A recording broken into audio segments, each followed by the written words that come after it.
Hello students, तो थोड़े examples हैं वो यहाँ पे मैं क्लियर करवा रहा हूँ। First one is in your paper MCQ number 8, if the relative lowering of vapour pressure of a solution is 0.2। अब 0.2 ही यहाँ पे दिया हुआ है, कुछ यूनिट नहीं दिया हुआ है, ठीक है। State the mole fraction of the solvent in that solution. यहाँ पे रिलेटिव लोअरिंग वेपर प्रेशर ही दिया हुआ है, हमें मोल फ्रैक्शन फाइंड करना है किसके, सॉल्वेंट के, ठीक है। तो एक इक्वेशन है जो NCERT में नहीं है, लेकिन यहाँ पे मैं दिखा रहा हूँ। Relative lowering of vapour pressure के बारे में मैंने आपको जब टॉपिक पढ़ाया था उसमें बताया था कि कोई मान लो कि कोई एक सॉल्वेंट है, ठीक है, कोई एक सॉल्वेंट है, तो सॉल्वेंट के अंदर जब सॉल्वेंट को हम बंद चेम्बर में डालेंगे, ठीक है, तो यहाँ पे जो वेपर प्रेशर, अगर मान लो कि सॉल्वेंट का A यहाँ पे ले लेते हैं, ठीक है, सॉल्वेंट A, तो यहाँ पे जो वेपर प्रेशर मिलेगा वो क्या मिलेगा, VA मिलेगा, या PA ले लेते हैं, ठीक है, PA। लेकिन ये इंडिविजुअल सॉल्वेंट का है तो नॉट हम ले लेते हैं, क्योंकि आपको मान लो कि इंडिविजुअल के नॉट लेते हैं हम, ठीक है। अगर जब इसके अंदर हम कोई सोल्यूट डाल दें, लेकिन यहाँ पे सोल्यूट की बात हो रही है नॉन वोलेटाइल की।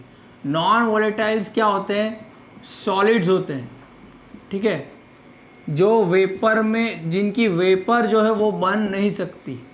तो सॉल्यूशन जो बनेगा, तो यहाँ पे आपको मालूम है कि वेपर किसकी बनती है, यहाँ पे तो सिर्फ सॉल्वेंट के ही पार्टिकल्स होंगे क्योंकि प्योर सॉल्वेंट है। लेकिन इस केस के अंदर, जिसके अंदर सॉल्वेंट और सॉल्यूट दोनों है, मान लो कि यहाँ पे सॉल्यूट जो है वो SB है, तो यहाँ पे A के पार्टिकल होंगे तो B के भी पार्टिकल होंगे, ठीक है, A के पार्टिकल होंगे तो B के भी क्या होंगे, पार्टिकल होंगे, क्योंकि ये तो सॉल्यूशन है, ठीक है, सॉल्यूट प्लस सॉल्वेंट। लेकिन इसका वेपर प्रेशर जो होगा, ठीक है, इसका वेपर प्रेशर होगा वो सॉल्यूशन का होगा, ठीक है, लेकिन इसका कम होगा। क्यों कम होगा, ये चीज़ हमने पढ़ी हुई थी जो बहुत ही इम्पोर्टेंट थी, कि इसके अंदर जो पार्टिकल है वो सॉल्यूट के भी आ जाएंगे सरफेस पे, तो जो वेपर बनेगी इसकी वो बहुत ही कम बनेगी, क्योंकि यहाँ पे क्या कर रहे हैं, यहाँ पे जो प्लेस है वो ऑक्यूपाई कर रहे हैं सॉल्यूट के पार्टिकल्स, ठीक है। यहाँ पे सिर्फ सॉल्वेंट ही है, और सॉल्यूट क्या है, वेपर में कन्वर्ट नहीं हो सकता, ठीक है। तो ये चीज़ हमने पढ़ी हुई थी। और राउल्ट्स लॉ हमने पढ़ा हुआ था, राउल्ट्स लॉ हमने पढ़ा था, P is directly proportional to XA। यहाँ पे XA का मतलब हम मान लेते हैं सॉल्वेंट का, ठीक है, A मतलब कि सॉल्वेंट है, ठीक है। तो इसको जब डिकोड किया था, आपको मालूम था K डाला था हमने A, जब K की वैल्यू हम फाइंड करते हैं तो हमें क्या मिलता है, P0XA, ठीक है, ये हमें मिला था राउल्ट्स लॉ। अब ये चीज़ K की वैल्यू जब आगे निकालेंगे तो P0 मिलेगी, वो NCERT में नहीं है, इसलिए डायरेक्ट यहाँ पे लिखा हुआ था, ठीक है। यहाँ पे P है ना, यहाँ पे ये ले लेते हैं, PA जो है वो क्या है, vapour pressure of solvent in solution. Solution के अंदर वेपर प्रेशर कितना होगा सॉल्वेंट का, वो है, ठीक है, जो कम ही होगा। ये क्यों कम होगा, उसके अंदर क्या है, सॉल्यूट है, और ये क्या है, इंडिविजुअल वेपर प्रेशर है ऑफ प्योर सॉल्वेंट। ये जो है वो प्योर सॉल्वेंट का वेपर प्रेशर है, और ये क्या बोला था, मोल फ्रैक्शन ऑफ A, मतलब कि सॉल्वेंट का मोल फ्रैक्शन है, ठीक है, यहाँ पे लिख लेता हूँ सॉल्वेंट। ये चीज़ हमने पढ़ी हुई थी, ठीक है। तो ये चीज़ और ये चीज़ का रिलेशन क्या है वो आगे हम देखते हैं। अभी ये चीज़ पढ़ी हुई थी तो इसको ले लेते हैं। अब मोल फ्रैक्शन की टर्म जो है मैंने आपको आगे समझाई थी कि मोल फ्रैक्शन की टर्म क्या कहती है। अगर किसी चीज़ के अंदर किसी के मोल्स है, दोनों चीज़ के तो उन दोनों का जो सम है वो क्या होता है, 1 होता है। ठीक है, तो यहाँ पे हमने देखा था P A is equal to P not A into X A. ठीक है, यहाँ पे मैंने 1 लिखा होगा, आपको पढ़ाया होता तब वो वही है, सेम ही है। ठीक है, यहाँ पे ए लिया है मैंने, तो ये चीज़ राउल्स लॉ है, वो हमने पढ़ी हुई थी। ठीक है, तो आपको मालूम है कि मोल फ्रैक्शन ये सॉल्वेंट के है, फिर मोल फ्रैक्शन इसमें सॉल्यूट के भी होंगे, इज इक्वल टू 1, ये चीज़ हमने पढ़ी हुई थी। अगर सॉल्यूट और सॉल्वेंट के मोल फ्रैक्शन को हम सम कर दे तो क्या मिल जाएगा, 1 मिल जाएगा। ठीक है, क्योंकि ये सॉल्यूशन में सॉल्वेंट भी है, सॉल्यूट भी है ना, तो 1 ही होगा। तो यहाँ पे देखिए ये चीज़ जो है वो वैसे ही रखिए, ये चीज़ को इस साइड पे ले जाइए, 1 माइनस एक्स बी। ठीक है, ये मिलेगा, इसे भी बोल सकते हैं ना एक्स, ये क्या है, जीटा है। Mole fraction of solvent is equal to 1 minus mole fraction of solute. तो यहाँ पे आप क्या करो, यहाँ पे आप 1 माइनस एक्स जीटा बी लिखो। ठीक है, वही है, वैल्यू वही है। अब क्या करो, पी नॉट इंटू 1 मतलब कि 1 ही होगा, minus P not X B, zeta B X ही बोला जाता है, तो एक्स आ जाता है, अभी क्या करें। ठीक है, चलो अब क्या करें कि यहाँ पे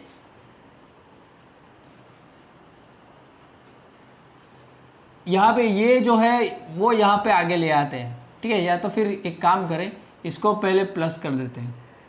चलो आप वापस करेंगे, इसको पहले यहाँ पे ले आओ, P naught minus plus P A is equal to minus P not A zeta B. चलो अब इसको प्लस करेंगे तो ये माइनस हो जाएगा, ये भी क्या हो जाएगा, प्लस हो जाएगा। ठीक है, -1 से मल्टीप्लाई कर दिया, ऐसा समझ लो। अभी इसको यहाँ पे लेके आओ तो ये क्या हो जाएगा, एक्स बी। ठीक है, अब यहाँ पे ये क्या मिला, देखो ये चीज़ क्या है, तो ये लोअरिंग ऑफ वेपर प्रेशर है, मतलब कि प्योर सॉल्वेंट का वेपर प्रेशर माइनस सॉल्यूशन के अंदर सॉल्वेंट का वेपर प्रेशर। ठीक है, अपॉन ये क्या कर दिया, इससे क्या कर दिया, कंपेयर कर दिया, मतलब कि ये जो पूरी चीज़ है उसे क्या बोलते हैं, relative lowering of vapour pressure. ठीक है, ये चीज़ बोलते हैं इसको, ये पूरी चीज़ को, ये लोअरिंग वेपर प्रेशर है, कितना लोअरिंग है, कितना लो हुआ वो है। और यहाँ पे जब कंपेयर कर दोगे तो क्या हो जाएगा, relative lowering of vapour pressure. और ये क्या है, ये क्या है, क्या है ये क्या है, मोल फ्रैक्शन ऑफ सोल्यूट है, एक्स भी है ना, सोल्यूट है, जीटा भी है, सॉरी। तो अब इस इक्वेशन में ये चीज़ डाल के देखो, यहाँ पे relative lowering of vapour pressure दिया है 0.2 is equal to zeta B, तो हमें सोल्यूट का मोल फ्रैक्शन मिल गया 0.2। ठीक है, तो इस इक्वेशन में ये डाल दो, 1 माइनस 0.2 0.8, तो आपका आंसर क्या हुआ, सी।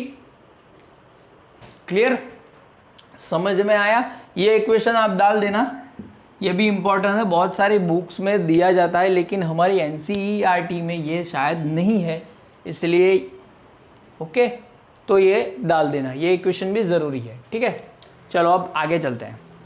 इतना क्लियर, समझ में आ गया, ओके। चलो अभी ये तो ख़त्म हो गया। अभी विच of the following solution of solution is hypertonic, यहाँ पे ऑफ लिख लिया है मैंने, पेपर में वैल्यू सही से दिख नहीं रही है या इन्फो भी सही से दिख नहीं रही है।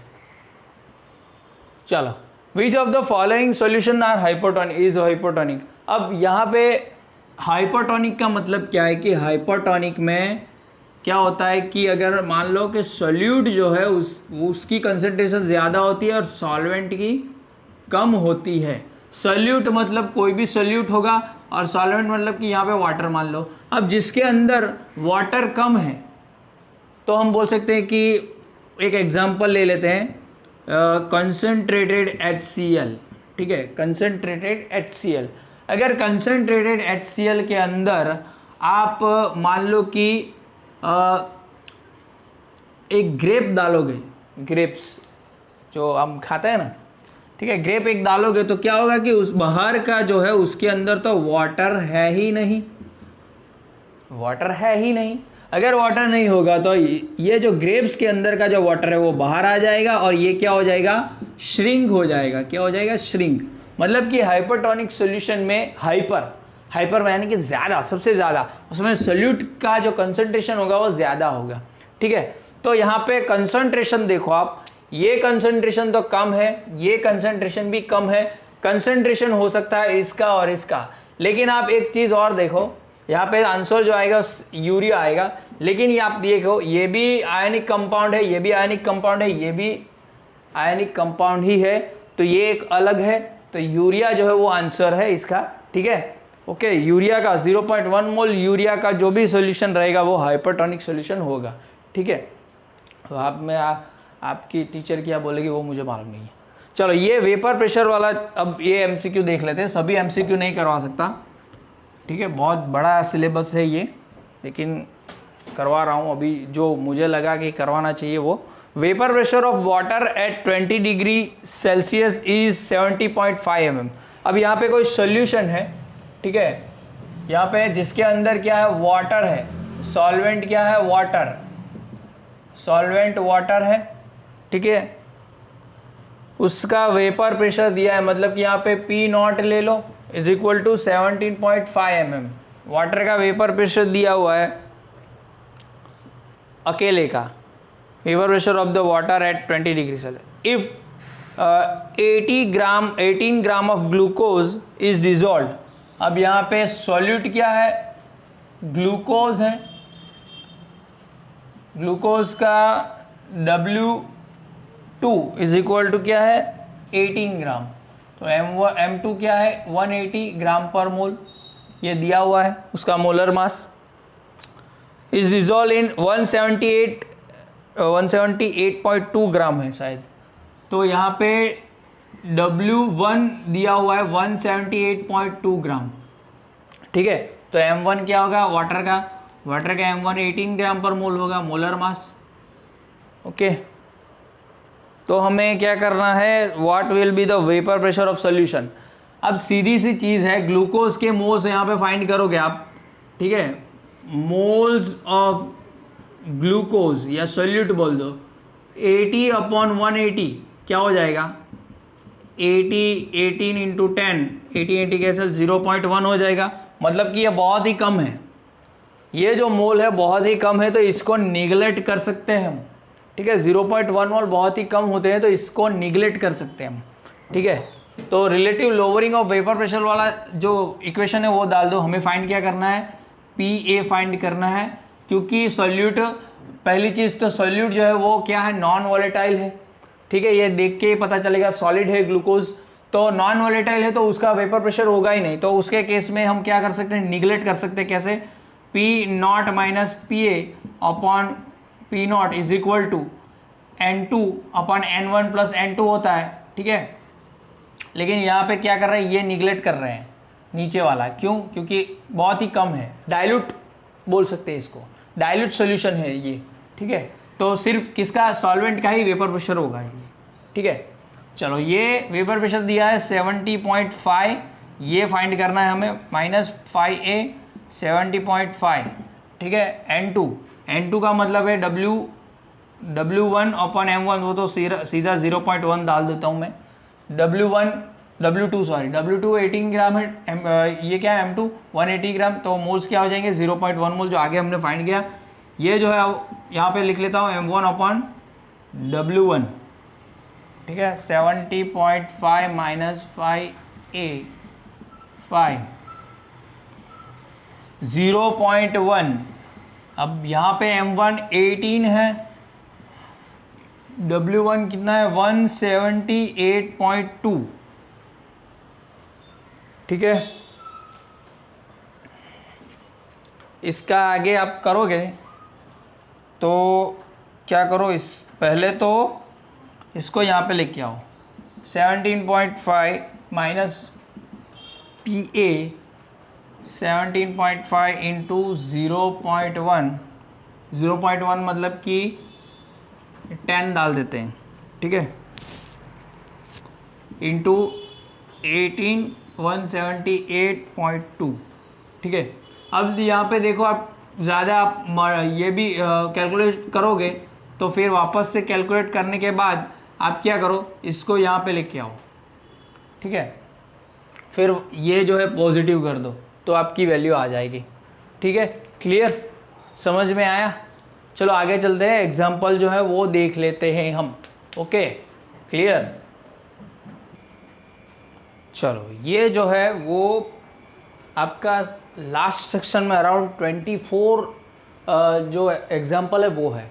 इसमें क्या बोल रहा है कि कोई दो एलिमेंट है ए और बी, ठीक है, ए और बी दो एलिमेंट है जो एक कंपाउंड बना रहे हैं, दो कंपाउंड बना रहे हैं, सॉरी, AB2 और AB4, ये दो कंपाउंड है, ए एटम है और बी एटम है, और यहाँ पे दो कंपाउंड बना रहा है AB2 और AB4। अब ये क्या, अगर मान लो कि ए जो है वो Ca है और ये जो है वो Cl होगा तो CaCl2 बनाएगा, वैसे ही AB2 बनाया है, और एक कंपाउंड और है AB4, ठीक है, तो वैसे ये बनाया हुआ है कंपाउंड, ठीक है। अब ये कंपाउंड जब बेंजीन जो है वो सॉल्वेंट है यहाँ पे, जिसके अंदर डिजोल्व होगा, 20 ग्राम ऑफ बेंजीन है यहाँ पे, ठीक है, तो जो फ्रीजिंग पॉइंट है वो क्या हो जाएगा, डिप्रेस मतलब कि कम हो जाएगा, 2.3 केल्विन का वो हो जाएगा, मतलब कि डेल्टा TF दिया हुआ है डिप्रेशन ऑफ फ्रीजिंग पॉइंट में। जब ये जो दोनों कंपाउंड ये बनाएंगे, मतलब कि AB4, दो कंपाउंड है AB2 और AB4, जब ये कंपाउंड डिसॉल्व करेंगे तो 2.3 का डिप्रेशन होगा, और ये कंपाउंड जब डालेंगे तो 1.3 का डिप्रेशन होगा, ठीक है। KF दिया गया है, मतलब कि क्रायोस्कोपिक कांस्टेंट बोल सकते हो या फिर मोलल डिप्रेशन कांस्टेंट बोल सकते हो इसको, ठीक है। ये दिया हुआ 5.1 kg पर मोल। तो इसके ए और बी के एटॉमिक मासेस फाइंड करने, तो ये इक्वेशन आपको मालूम होगा, delta TF is equal to KF into M. वेरेज ये क्या है, तो ये है डिप्रेशन ऑफ फ्रीजिंग पॉइंट, ये क्या है क्रायोस्कोपिक कांस्टेंट, और ये क्या है, ये है मोलालिटी, कॉन्सेंट्रेशन टर्म्स हम मोलालिटी यहाँ पे ले रहे थे, ठीक है। तो delta TF KF into molality मतलब कि W1/M1, सॉरी W2 होगा, सॉल्यूट का है ना, W2/M2/W1/1000। मोलालिटी मतलब कि पर्टिकुलर सॉल्यूशन के moles into 1 kg of solvent, ठीक है। यहाँ पे इसीलिए हमें 20 ग्राम बेंजीन दिया गया, लीटर में नहीं दिया गया, क्योंकि मोलालिटी चाहिए यहाँ पे, इसलिए, ठीक है। तो यहाँ पे मैं बता दूँ पहले, अभी तो आना चाहिए, W2 क्या है, M2 क्या है, W1 क्या है, ठीक है। W1 मतलब कि बेंजीन का वेट मतलब कि 20 ग्राम, ठीक है। W2 मतलब कि W2 हमें फाइंड करना है, ठीक है ना। 2 elements dissolve in 20 gram of, KF यहाँ पे दिया हुआ है 5.1, ठीक है। W2 और M2, तो W2 यहाँ पे इंफॉर्मेशन में देखना पड़ेगा,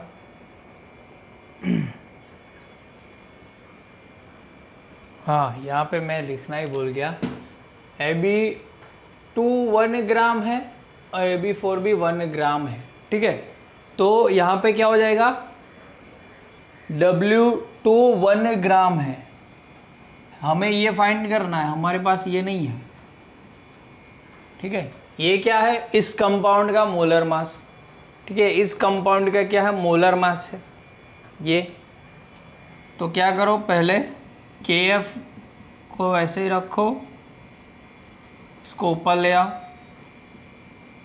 point W1 delta TF find क्या करना है हमें, ये फाइंड करना है, तो इसको यहाँ पे लेके आओ, ये यहाँ पे लेके आओ, क्या हो जाएगा, M2 KF into W2 into 1000 upon W1 into delta TF।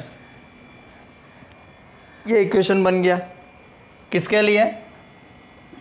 For AB2 के लिए।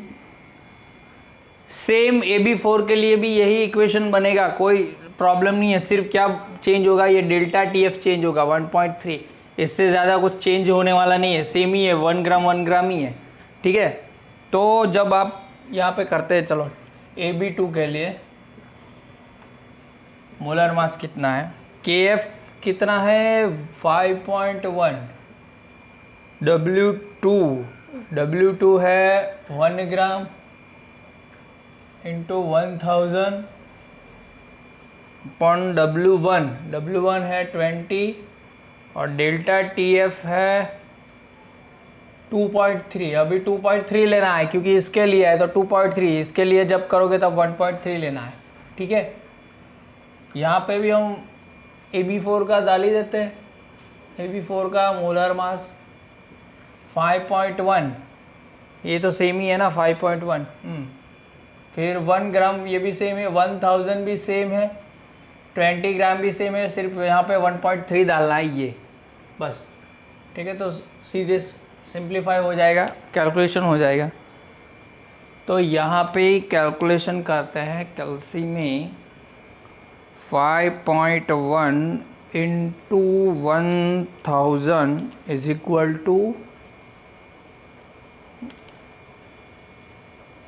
20 इंटू 2.3 46 है, बराबर है 20 इंटू, ओ सॉरी यार कट आउट हो गया, अराउंड 1108.7 आंसर आएगा, अराउंड अप्रॉक्स।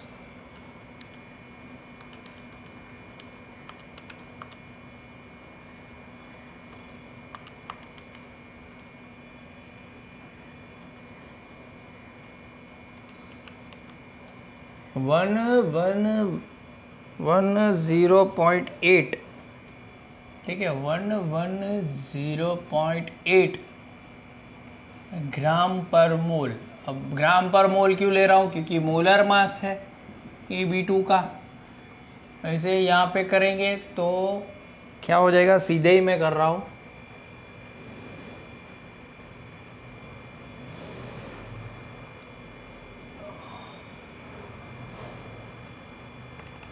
वन 1.3 इंटू 26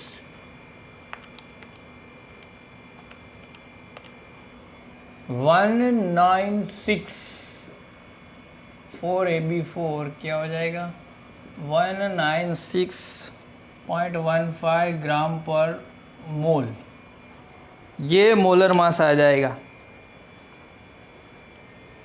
ठीक है, चलो ये तो हमें मिल गया। अब क्या करना है, मोलर मास मिल गया, लेकिन इसके एटॉमिक मास फाइंड करने ना। मोलर मास को क्या करेंगे, तो किसी का मोलर मास हमें मिला हो तो ही हम एटॉमिक मास फाइंड कर सकते हैं। कैसे, अगर मान लो कि HCl है, ठीक है, इसका मोलर मास हमें मालूम है, मान लो कि अभी तो हमें मालूम है एटॉमिक मास क्या है, इसका 1 है, इसका 35.5 है, इसका 1 है, लेकिन मान लो कि हमें 36.5 इसका मालूम है, तो इन दोनों के कैसे करके, तो इनका मान लो कि x है और इनका y है, और दूसरे का भी दिया हो तो वो आगे जाके हम कर सकते हैं। तो वैसे ही क्या करो, let's take atomic mass of A is x and atomic mass of B is y।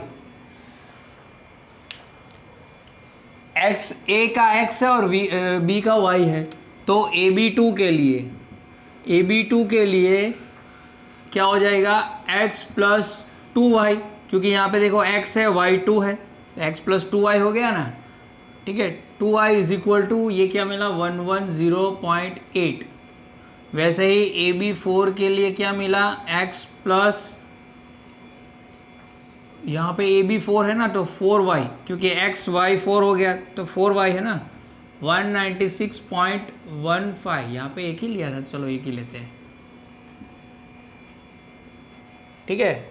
इतना हमें मिला है, नहीं 8 से आगे 7 भी था तो यहाँ पे 7 ले लेते हैं। यहाँ पे 7 था कैलकुलेशन में, मैंने लिखा नहीं था, तो क्या यहाँ पे इक्वल हो जाएगा।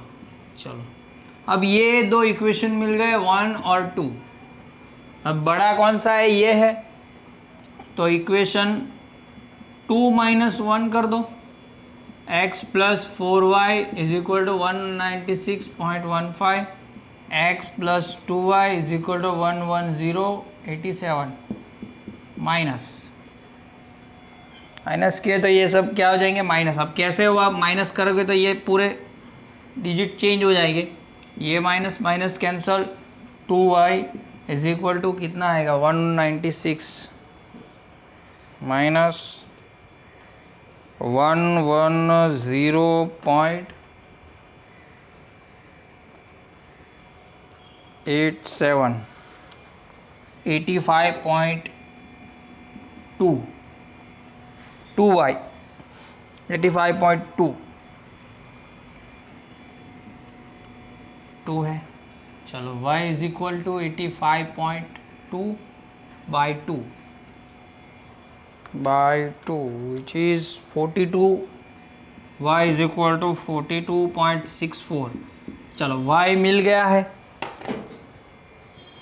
y मिल गया, एक इसका मिल गया, ये b का मिल गया। अभी a का फाइंड करना है, तो ये इनमें से कोई भी इक्वेशन रख दो यहाँ पे, x + 2y = 110.87, y की मिल गई है तो 2 × 42 64, 2 × क्या होगा, वही होगा 11087, यही होगा 85, x = 110.87, इसको यहाँ पे लेके आओ 85.2, x = क्या होगा,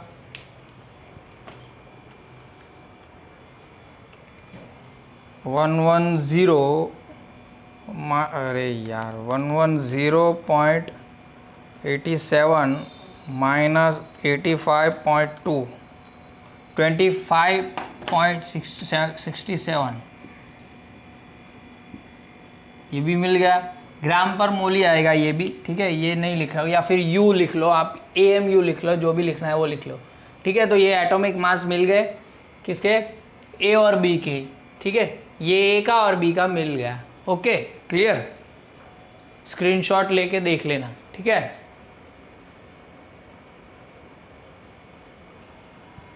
चलो यहाँ पे एक 24 में एक फ्लोरोएसिटिक एसिड वाला भी एग्जाम्पल था, जिसमें जो है वो डिप्रेशन ऑफ फ्रीजिंग पॉइंट वाली चीज़ ही फाइंड करना है, मतलब कि उसमें वांट ऑफ फैक्टर फाइंड करना है, और ये जो A है, मतलब कि ये एसिड है, तो डिसोसिएशन कांस्टेंट इसका फाइंड करना है, ठीक है, Ka। तो कोई वाटर है 500 ग्राम का, जिसके अंदर हमने सॉल्यूट डाला हुआ है, वो सॉल्यूट यही है 90.5 ग्राम, ठीक है। जब ये डालते हो तो फ्रीजिंग पॉइंट जो है वो 1 केल्विन हो जाता है। और एक यहाँ पे एक चीज़, यहाँ पे जो डिटेल में 1 डिग्री सेल्सियस लिखा हुआ है वो डिग्री सेल्सियस में नहीं आएगा, केल्विन में आएगा, ठीक है, क्योंकि अगर आप इस 1 डिग्री सेल्सियस को लेके केल्विन में कन्वर्ट करने जाओगे, ठीक है, 279 केल्विन होगा, तो पूरी ये जो चीज़ है, मतलब कि ये जो आंसर है वो नहीं आएगा, ठीक है। तो इसका मतलब है कि यहाँ पे 1 केल्विन होना चाहिए, ठीक है। इतना आपको मैं क्लियर करवा देता हूँ। चलो अब आगे चलते हैं। इक्वेशन जो है वो हमने मालूम है, डेल्टा TF = KF × मोलालिटी, ठीक है।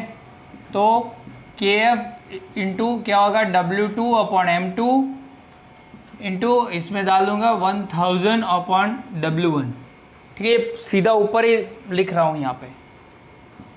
अब फाइंड क्या करना है, इसमें सभी वैल्यू दी गए, सिर्फ यही वैल्यू नहीं दी गई, तो यही वैल्यू फाइंड करनी है। M2 KF × W2 1000 W1 delta TF, ठीक है। तो ये एक्सपेरिमेंटली चीज़ है, मतलब कि जब आप ये जो है वो एक्सपेरिमेंटली कर रहे हो आप, ये जो आपको चीज़ दे दी, ठीक है, ये चीज़ आपको दे दी, लेकिन ये जो वैल्यू आई वो एक्सपेरिमेंटली वैल्यू आई है। इसका मतलब कि डेल्टा TF 1 केल्विन आ रहा है, मतलब कि ये एक्सपेरिमेंट वैल्यू है, ठीक है। अगर आप यहाँ पे डिग्री सेल्सियस लिखोगे ना तो इसका ग्राम पर मोल आएगा ही नहीं, क्योंकि केल्विन से केल्विन कटना चाहिए, और अगर आप कन्वर्ट करोगे तो आपकी वैल्यू नहीं आएगी, ठीक है। KF यहाँ पे दिया गया है, सॉल्वेंट के लिए ही कांस्टेंट होता है, याद रखना।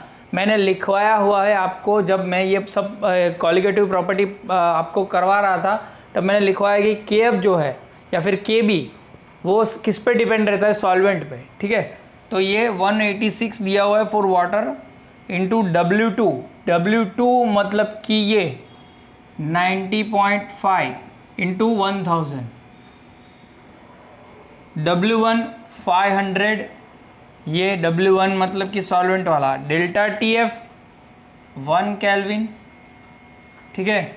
इसका आप मल्टीप्लिकेशन करो तो क्या आ जाएगा, 1.86 to 19.5 to 1000, 36,270, 500। अभी मैं तो यहाँ पे यूनिट नहीं लिख रहा हूँ, क्योंकि मोलर मास है तो इसका तो ग्राम पर मोल ही आएगा, सब कट आउट हो जाएगा, बाय 500 विच इज 72.54 ग्राम पर मोल। ये एक्सपेरिमेंटली किसका मोलर मास आया, ये भाई का मोलर मास आया एक्सपेरिमेंटली। मोलर मास है 72.54 ग्राम पर मोल, ठीक है। हमें ये फाइंड करना है, आपको मालूम है इक्विलिब्रियम कांस्टेंट कैसे पाएंगे, C alpha square 1 minus alpha, लेकिन हमें इसके लिए चाहिए C कॉन्सेंट्रेशन, वो तो हम फाइंड कर लेंगे, इजी है, ये सब दिया हुआ है। अल्फा हमें चाहिए, ठीक है। अल्फा कैसे मिलेगा, I मिलेगा तभी अल्फा मिलेगा, अल्फा ऐसे नहीं मिलता, डिग्री ऑफ डिसोसिएशन। और डिग्री ऑफ डिसोसिएशन किस में होता है, ये वीक एसिड है, क्या है ये, वीक एसिड है, CH3COOH। तो यहाँ पे कुछ नहीं किया, यहाँ पे एक H माइनस कर दिया और एक F डाल दिया, बस वही है फ्लोरो एसिटिक एसिड, और कुछ नहीं है, ठीक है।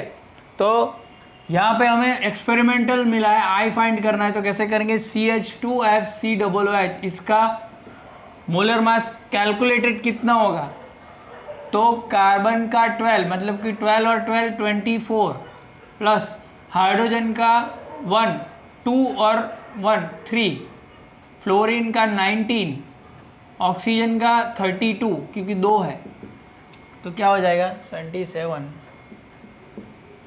प्लस 19 प्लस 32,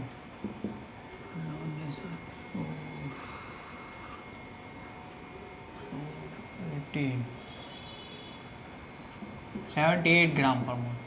अब देखो ये जो है वो CF मतलब कि फ्लोरो एसिटिक एसिड का मोलर मास है 78, और ये एक्सपेरिमेंटली आया, तो हम I फाइंड कर सकते हैं।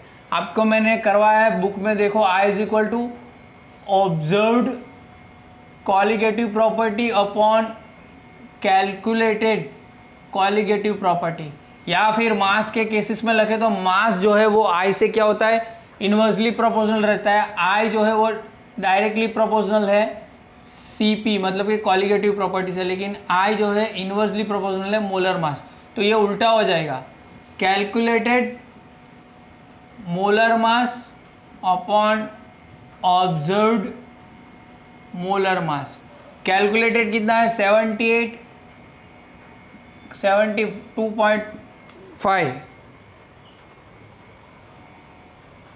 54 भी चलेगा इतना भी, 72.5, तो यहाँ पे होगा 78 बाई 72.5 1.075। I की वैल्यू हमें मिल गई, वांट ऑफ फैक्टर की वैल्यू मिल गई, ठीक है, वांट ऑफ फैक्टर की वैल्यू मिल गई। अब वांट ऑफ फैक्टर की वैल्यू मिल गई तो डिसोसिएशन कांस्टेंट की वैल्यू चाहिए, तो डिसोसिएशन कैसे करेंगे, CH2FCOOH का डिसोसिएशन किस में होगा, यहाँ पे इक्विलिब्रियम शो होगा तो ये एरो डालना पड़ेगा, क्योंकि इक्विलिब्रियम किस में शो होता है, नॉट स्ट्रॉन्ग इलेक्ट्रोलाइट्स, या फिर बोल सकते हैं not in strong acid and strong base, क्योंकि वो कंप्लीटली डिसोशिएट हो जाते हैं, वो सिर्फ वीक एसिड में ही शो होता है इक्विलिब्रियम। ठीक है, तो ये क्या होगा, किस में होगा, CH2COO माइनस एंड H+, इन दोनों में होगा।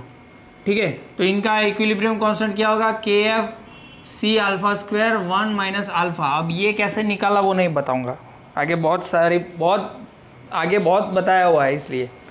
ठीक है, चैप्टर 3 में भी बताया था। अब ये मिल गया, हमें अल्फा चाहिए, तो डिसोसिएशन के लिए I कैसे फाइंड करते हैं, I is equal to 1 minus alpha plus n alpha by 1, ये भी लिखवाया हुआ है, देख लो आप, 1 minus alpha plus n alpha by 1।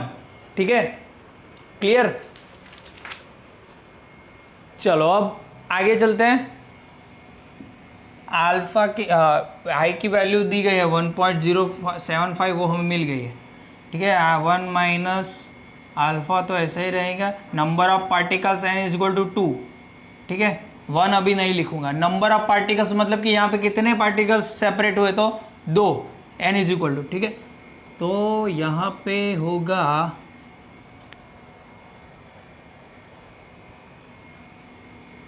1.075,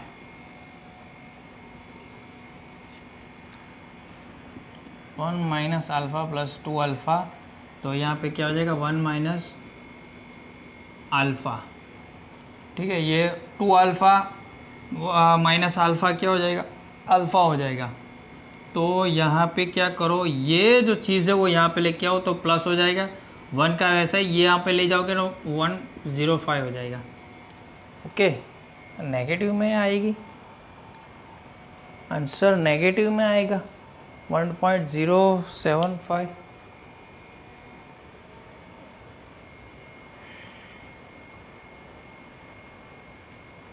उल्टा हो गया,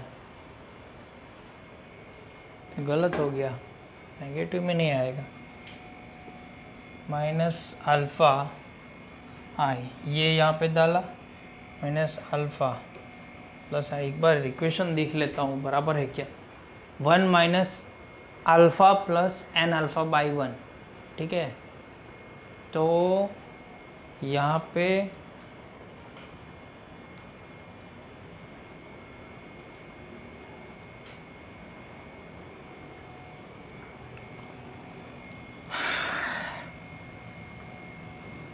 अल्फ़ा 2 अल्फ़ा अल्फ़ा नहीं, ये मेरी भूल है, यहाँ पे ये तो पॉजिटिव है ना, 2 अल्फ़ा माइनस अल्फ़ा क्या हो जाएगा, अल्फ़ा ही होगा, मेरी भूल है, 1075। अब 1 को यहाँ पे लेके आओ, 1.075 माइनस 1 अल्फ़ा, तो अल्फ़ा की वैल्यू क्या आ जाएगी, यहाँ पे लिख लेता हूँ, कहाँ पे लिखूँ, यहाँ पे नहीं, यहाँ पे लिखूँगा तो प्रॉब्लम हो जाएगी,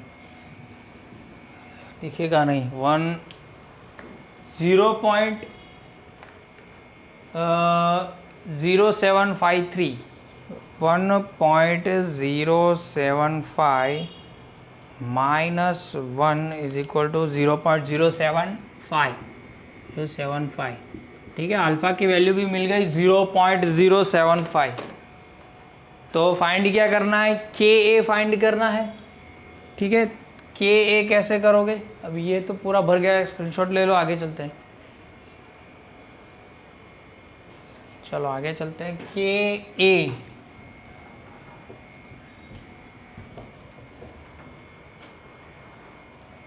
के अल्फा मतलब कि कांस्टेंट के, सॉरी यहाँ पे मैंने लिख लिया C alpha square 1 minus alpha, तो बस यहाँ पे हाँ कंसंट्रेशन भी फाइंड करना है ना, तो ही ये मिलेगा।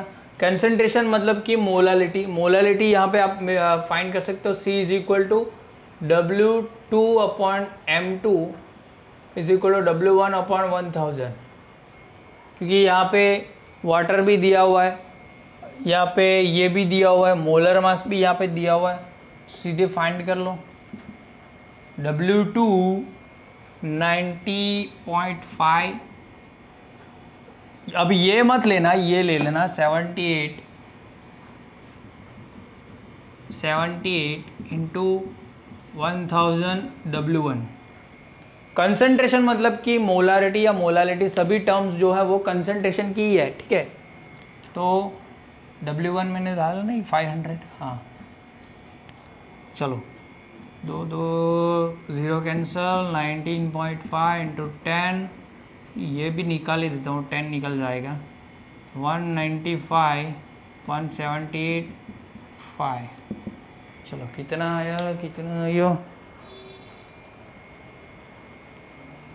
तो 0.5 समथिंग आएगा, 958 इंटू 5, 78 इंटू 5 कितना होता है, 390, 0.5। अब कंसंट्रेशन मिल गया 0.5 मोलल, तो m लिखेंगे। इसकी मोलालिटी फाइंड की, ऐसा समझ लो। मोलालिटी फाइंड क्यों की, यहाँ पे वैसे भी हमने डेल्टा TF में क्या मोलालिटी ही फाइंड की, आगे भी मोलालिटी ही ली थी, वही है ये 0.5, ठीक है। बस तो यहाँ पे Ka फाइंड करने के लिए 0.5, अल्फ़ा हमें क्या मिला 0.075 स्क्वायर, 1 माइनस 0.075, इसका आगे आप करोगे तो आपको आंसर मिल जाएगा, ठीक है। बहुत ही बड़ा सम है, ये पूछना नहीं चाहिए लेकिन पूछ लिया इन लोगों ने, ठीक है। ये जो चीज़ है वो किस में पूछी थी, पंजाब बोर्ड में पूछी थी 2011 के अंदर, ठीक है। और वो वाले जो एग्जाम्पल था वो भी अराउंड शायद तो बहुत ही उत्तराखंड में पूछा था, बोर्ड नंबर उत्तराखंड बोर्ड 2012 में, ठीक है। तो यहाँ तक, अभी आगे हम सिलेबस में चलेंगे चैप्टर नंबर 4 में, ठीक है। चलिए।